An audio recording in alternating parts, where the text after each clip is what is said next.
The queen's heart pounded in her chest. It was a relentless drum against her ribs. Anxiety gnawed at her. News from the dwarf's cottage spread like wildfire. Snow White was different. She wasn't the naive girl who fled the castle. This Snow White was confident, powerful. She commanded respect even from the unruly dwarves. The queen gripped the arms of her throne. Her fingers tightened. Jealousy, sharp and bitter, rose within her. It wasn't supposed to be this way. Snow White was meant to fade, to become lost and forgotten. Instead, she thrived. The queen felt a chill run down her spine. It was a premonition. Something was wrong. This was not the end. It was only the beginning. The queen rose from her throne. She paced the length of the hall, her heavy velvet robes trailing behind her. Each step was filled with uncertainty. The whispers followed her, fueling her fear. Snow White was changing. She was learning. But what lessons had the dwarves taught her, and what would she do with this newfound knowledge? The queen stopped abruptly, her gaze fixed on her reflection in a suit of armor. The polished metal reflected a distorted image of her former self. Gone was the youthful queen she once was. In her place stood a woman hardened by time and consumed by her own insecurities. The reflection mocked her. It whispered of her fading beauty, her waning power. It was a reminder of all she stood to lose. The queen hurried through the darkened corridors of the castle. Her footsteps echoed in the silence. She sought solace in the familiar, in the one place where she felt a semblance of control. Her reflection, once a source of pride, now served as a painful reminder of her own mortality. But it also held a dark allure, a dangerous promise. She reached her chambers and stood before the enchanted mirror. Its gilded frame shimmered faintly in the dim light. The surface rippled, as if disturbed by an unseen breeze. The queen leaned closer, her breath catching in her throat. The mirror, a silent witness to her darkest desires, awaited her command. "Mirror, mirror on the wall," she whispered, her voice hoarse with desperation. "Who is the fairest of them all?" The mirror swirled, images flashing across its surface. It showed glimpses of the queen's past. A young girl, vain and ambitious, making a pact with dark forces to secure her beauty. The price of such vanity was steep, a never-ending hunger for power and admiration. Now, years later, the consequences of her choices loomed large. The queen recoiled from the mirror, her hand flying to her throat.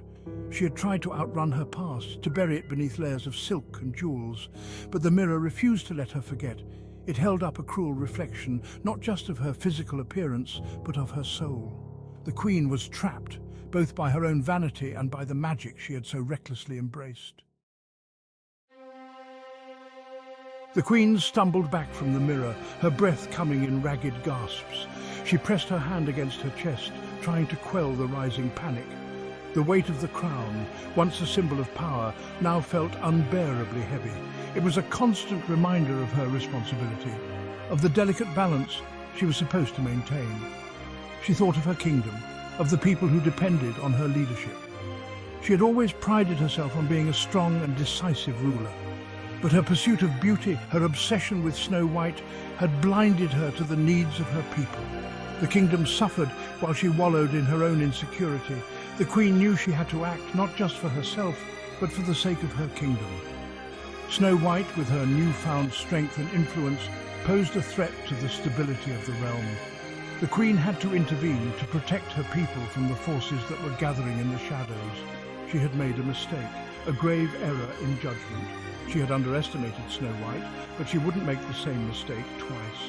The queen straightened her shoulders, her resolve hardening.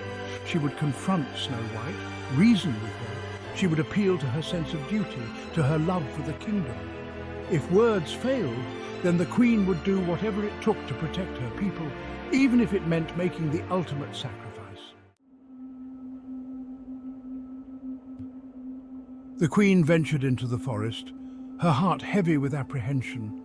The trees loomed over her, their branches twisting and turning like gnarled fingers. The air was thick with the scent of damp earth and decaying leaves. The forest, once a place of beauty and tranquility, now felt oppressive, suffocating. She journeyed deeper into the woods, her fear growing with each step. The forest seemed to close in around her, swallowing the path behind her. The Queen felt a shiver run down her spine.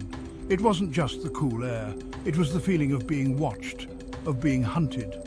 The Queen pushed forward, driven by a desperate hope and a growing sense of dread.